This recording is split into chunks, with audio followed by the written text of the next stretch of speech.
What's up, guys? Welcome back to another video. This is Alex. Just real quick, find out something while I was taking my Axum apart. I removed the rear cassette and I wanted to show you something real quick.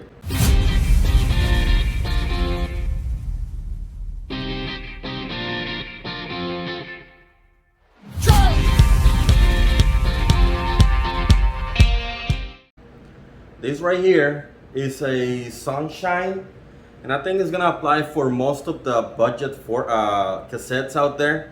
This is Sunshine 11 speed and it's 11 to 52.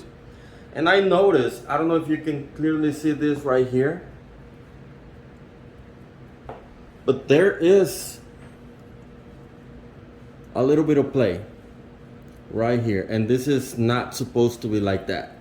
So I'm glad I was able to figure, and you can see like some individual ones, and this is just from the, not the last four, but everything in between. And remember, I still have 2 and 1 after this one.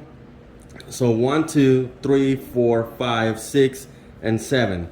All those years, look at all that movement that the things have. And some more than others. So, and I'm glad that it happened while I was taking it apart, because I don't know if I'm gonna be selling or reusing this. But I noticed something over here in the back. You have 3 little, very little torque screws, as you can see right there. 1, 2, 3. And all you have to do is tighten them up. Just go ahead and tighten them up, and it will get back the rigidity. Now you might even want to take them out completely and put some Loctite on them, but that is enough to keep them from flexing.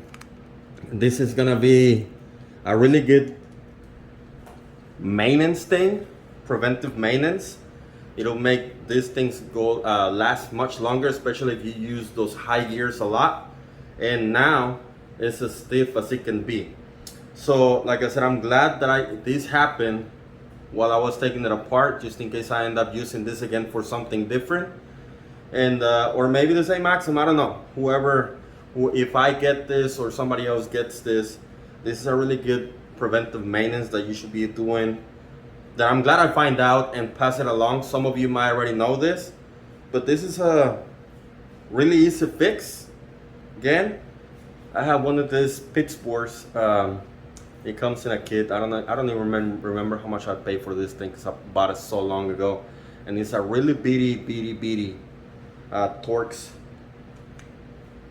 screw. Just make sure they're completely tightened up, and then this should be good to go. If you learned something today, make sure you hit the thumbs up button. If you haven't, please go ahead and consider subscribing if you haven't done so already. If you would like to support this channel, there's a link down in the description for you to do so. And other than that, that is it for this one, and let's ride.